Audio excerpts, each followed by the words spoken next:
Starts that Saturday. What's that, brother? Other graphic. Game day. Oh, yeah. A lot of people watching game day. It's insane. 3 million viewers in the final hour, and they are having, I don't know, the biggest season ever. Is that good? That's fun, man. It's a cool thing. The vibes around this game day, every place we go, electrifying. Now, granted, it always has been since I've been a part of it. I don't know what it always has been like. I think that exact thing.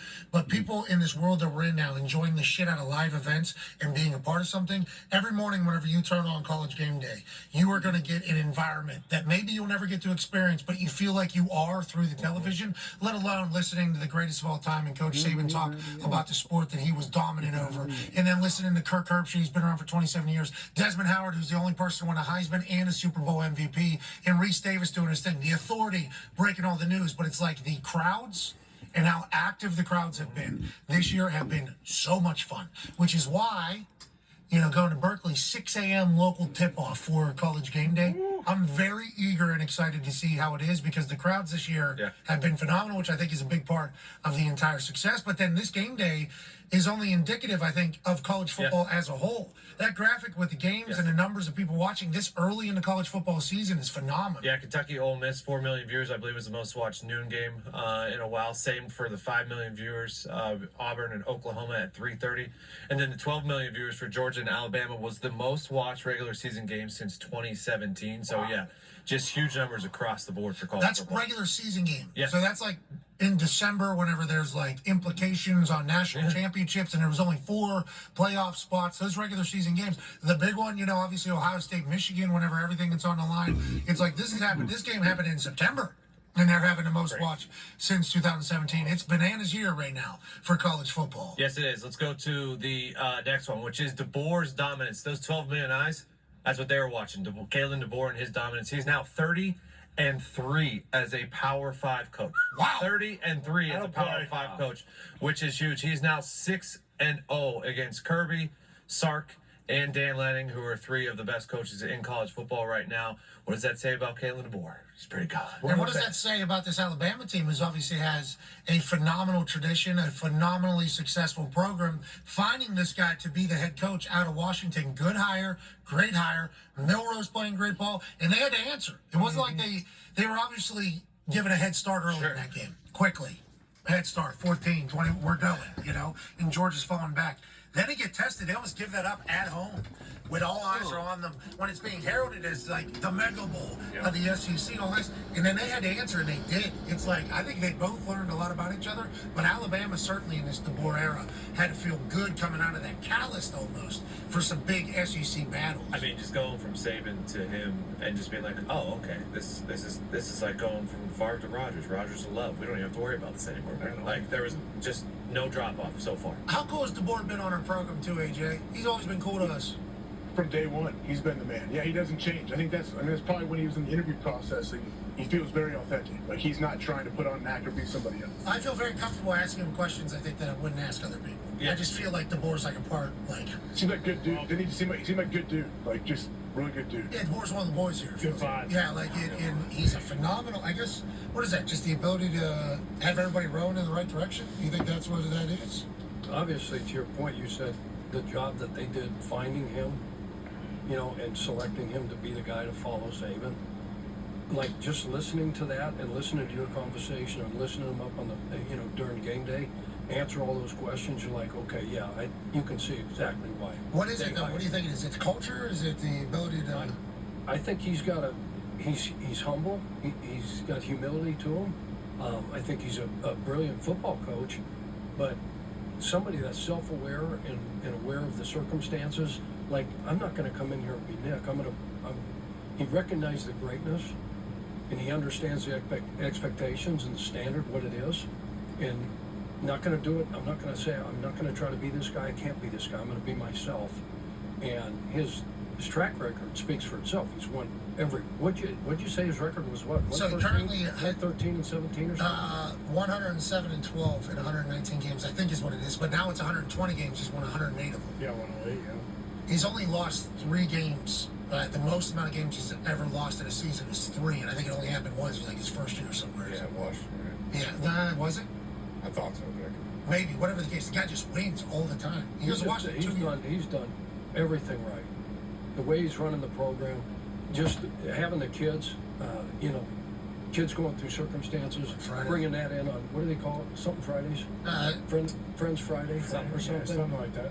Look, Friends Friday. I mean, that stuff is just what that does for a program, what that does for the kids as players. You remember when we have kids to come out that are dealing with stuff, and just like, okay, it just gives you gratitude and appreciation. Like, okay, look, my circumstances, like compared to what, we always say compared to what. Yeah. Like I'm going through some stuff, and then you see something like this, he's like, God, shame on me for feeling sorry for myself. Yeah, Perspective Friday is what you could call it, I think, for his team. And it's like, they've obviously answered, too. Alabama kids responded.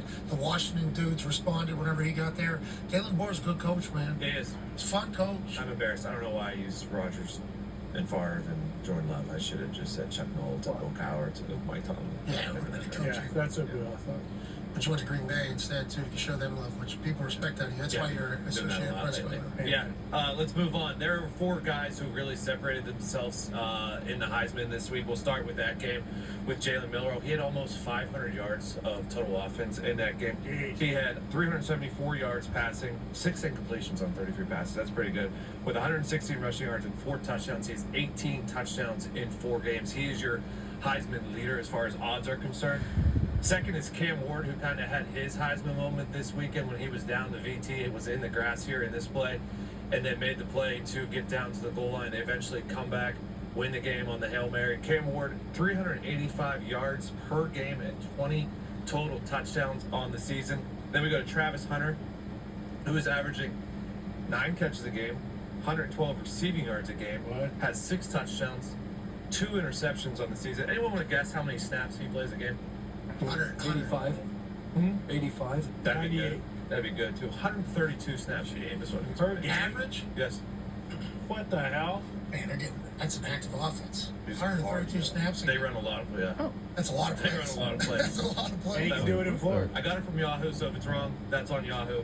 And then last, Ashton Jeanty, Chuck's guy, 216 yards a game and 13 touchdowns. And obviously, as we like to point out, that one game against Portland State, he only played a half and had 120 yards in that one and no touchdowns. So if you would have played the full game in that one, his numbers would be insane. But what he's doing out there in the Mountain West, unbelievable. And those 4 have, as far as odds are concerned, separated themselves from everyone else. AJ, what award did you win in college?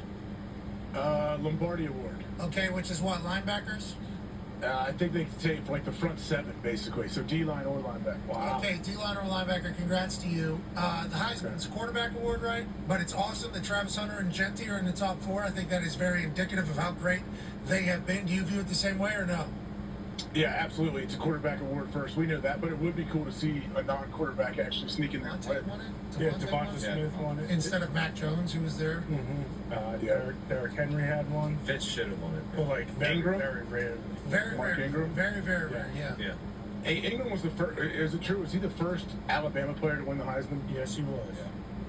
That's nuts. I was thinking about that the other day about Alabama Hall of Fame guys, Pro Football Hall of Famers. It's like, out of this Saban era, Julio will go in there. He's the first one probably. Julio, definitely. Derek, potentially. Yeah. I mean, depending upon how this all goes. They're talking about him being the last guy to 10,000 rushing yards. So he'll go in there. It's interesting, man. I mean, Dante Hightower, I would hope, would go in there. I don't know if he played long enough.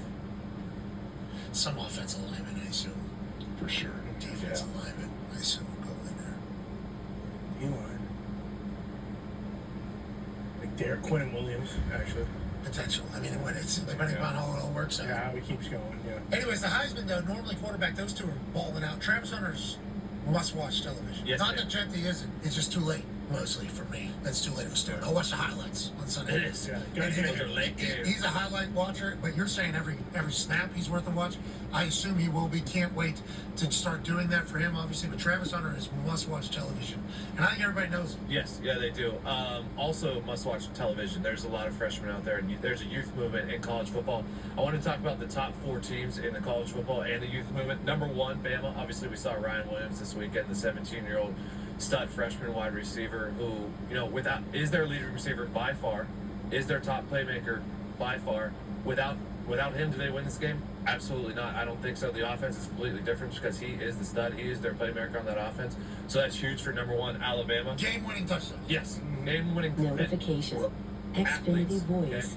Verified 12,236,678,776. 12,236,678,776. I don't know, but Arch stepped in and did an unbelievable job. As Quinn's been out, Quinn now, they have a bye week. He's probably going to be back first, Oklahoma.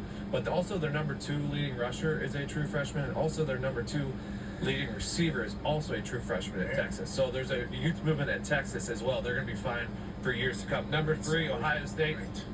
We talk about Ryan Williams. It's great. So That's good shit.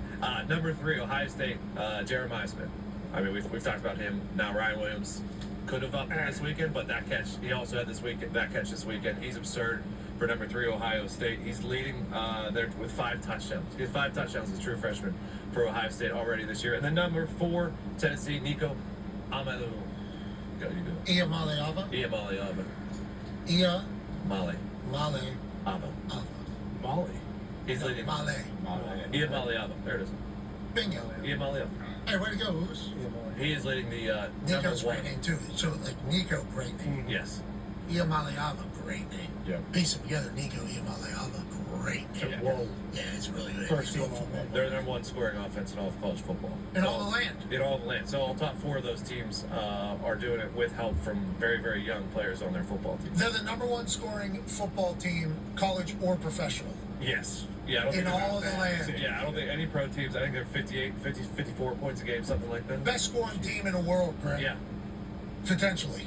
I mean, I don't know what these Norway American football clubs are doing. Not this. I don't know if they're putting this up, but They don't have Heupel, they don't have Nico. Nico and Heupel lead the number 1 scoring offense in the entire world. Wow, that's pretty crazy. Hey, I got good news for you. What's that? The Big 12, that thing is wide open. It always so, is. let's see, our preseason favorites, Utah, they lost last week. Preseason favorite, K-State, they lost 2 weeks ago. Oklahoma State, they're dead in the water, okay? UCF lost last week to Colorado. Kansas is an absolute mess. You're looking at it right there. Up top is BYU, Colorado, Texas Tech, Iowa State. They're the undefeated teams in the Big 12 so far, but they haven't played any of the big dogs. But who are the big dogs? Arizona, West Virginia, they're sitting there like the Big 12. I think any team, besides maybe, Baylor, Houston, some of those guys down there, TCU, Cincinnati, but any other team could end up being in the Big 12 championship. Big one for West Virginia, Oklahoma State. Yeah. You have to do it. And to your point about Oklahoma State, for some reason, they just haven't. We don't know why. Dead in the water. Nobody understands why. Legitimately, I don't think anybody really understands why or what's going They on. brought back, I think it was 20, 21 starters from a team that had 2 losses last year and went to the Big 12 championship. And there's a chance they get hot this weekend against West Virginia. There's a chance West Virginia wins and goes undefeated, continue in the Big 12. Shut them down. A lot of people are saying a lot of things about West Virginia after the old Penn State performance, and they came, weren't they? They were. They were. A lot of football left. Those weren't conference games. No, Garrett Green still has a chance to get into the college football playoff. Wow, brother. Heisman conversation. Who let the Mountaineers get hot? Somebody did. Is that right? Just like Detroit Tigers. Don't let them get hot. He shaved, right? Yeah. Coach? Yeah, after the Penn State game. Yeah. That's yesterday's news, please. You know who's WVU's lucky they don't have to play? Who's that? The 5-0 Indiana Hoosiers. The first time they are 5-0 since 1967. Kurt Signetti is absolutely dominating out there. Quarterback Curtis York comes over from Ohio and is leading a very potent offense. Who they are scoring over 40 points per game. Jeez. People love the IU Hoosiers. The Hoosiers in their last game got into a little bit of a dogfight too, and then they pulled away and won by 2 scores. It's like Hoosier fans have never seen this from the football team. 1967, obviously there's some Hoosier fans that have seen this, but a majority of Hoosier fans that have any recollection of Hoosier football have not seen this, had not had this type of hope, have not sold out that stadium the way that they've moved it. Signetti has come in here and lit up that entire program. Now, if the Indiana basketball team has a good season, that'd be great for all of IU and Hoosier fans and the Stripes and everything like that. But if Hoosier basketball continues to do what Hoosier basketball's been doing, and Signetti continues to roll this football team, look out. Indiana's a football state as well, and I think they're proving it down there. Signetti said, Google me, I win. I win. Comes to Indiana, we go, are you game day with him in Indiana. Your second fiddle. Starts a collective, starts getting money, turns this place around, uses the transfer portal for good, very good, and now he's got him 5-0 and the place is buzzing. Got Northwestern in Northwestern this weekend. We should see how that goes. On the lake? On the lake, obviously. Is it a late? Is it a late game? I don't know. I think Some of them are late games. Some of them they're playing at Wrigley. But whatever the case, Signetti and Wrigley, winner. Signetti on the lake, better. I mean, whatever the case is, this IU team's rolling and people are loving it. Paisano doing his thing. He's writing letters That's right. To the to students. the students, thanking them. He's a smart man. Old school. Yeah. Old Sig. Hey, listen. See we the do- T-shirt, the Sig T-shirt. Yeah, That's Marlboro. Oh yeah. Yeah, he gets it. Signetti's not scared to talk his shit, too. No. Last year at JMU, he goes to the crowd, biggest historic crowd. Do we like the NCAA? No! That's what I thought. That's what I thought. Do we? Me? Yeah! good news, it's on the lake. It's on the lake? Yeah, it's on the lake. Sig on the lake. Nothing finer. Amen. It's a massive weekend. Obviously, that IU Northwestern one's on there. Missouri, Texas A&M. There's a ranked matchup. Game day maybe goes there if it wasn't already at Texas A&M. Ole Miss, South Carolina, Iowa, Ohio State. AJ, how are the Buckeyes? Obviously, we see Jeremiah Smith highlights every single week. How's everybody else?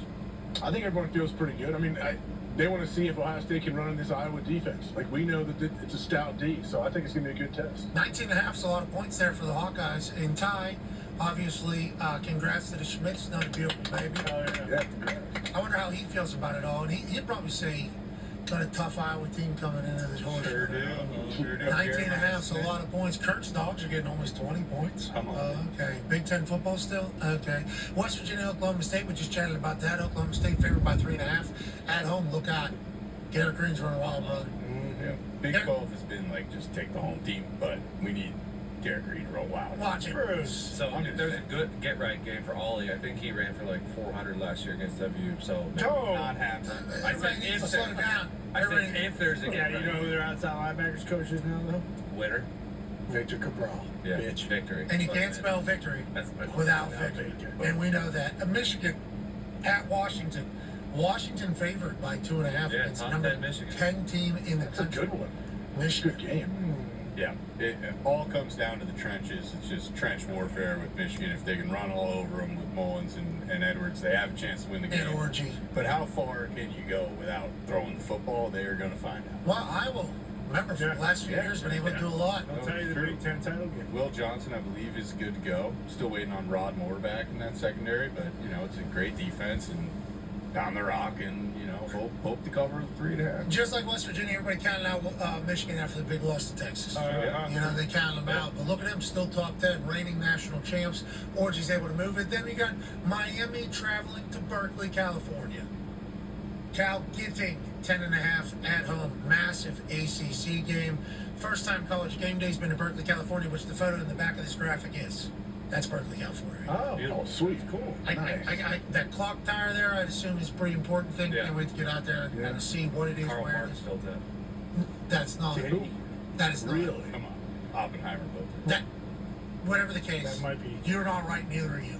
And there's been a lot of things said to me about Berkeley, California over the last few days, both by the internet and humans that have been there. Can't wait to experience it. Can't wait to get out there and see it. There's a Pizza Hut there, so That's got to be already Yeah. good. That's all that matters. no one. No.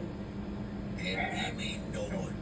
How pizza side. Try it tonight. You haven't had pizza in a while. Then give it a go. Delicious. Week 5 of the NFL season's kicking off. Let's go. NFC South battle on Prime. Boom. Go ahead and order yourself some Pizza Hut alongside, and then see what happens.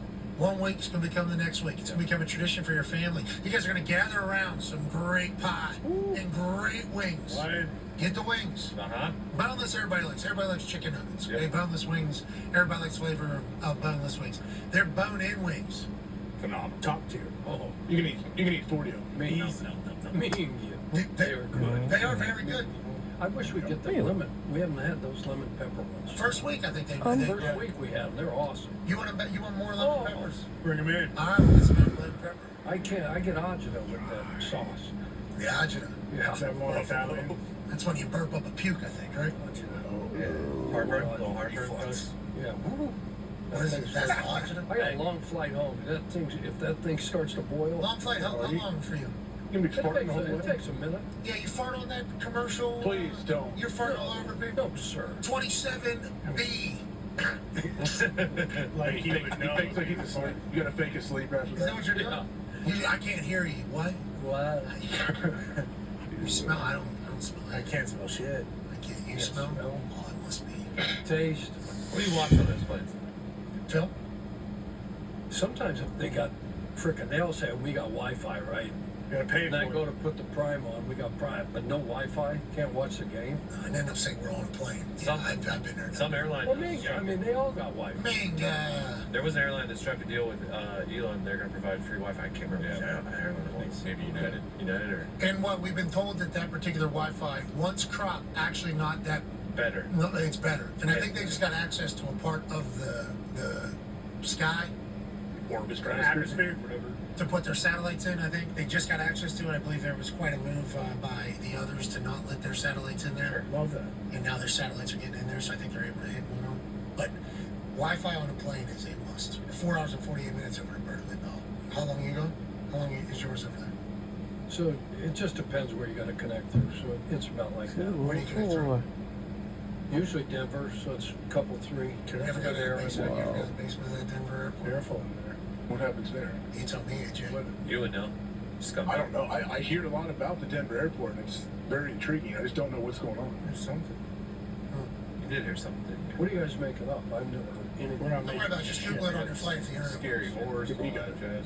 Yeah, the paintings, all the things. Red eyes. The rumbles, You just look around at that Denver airport and you go, whoa. the smell.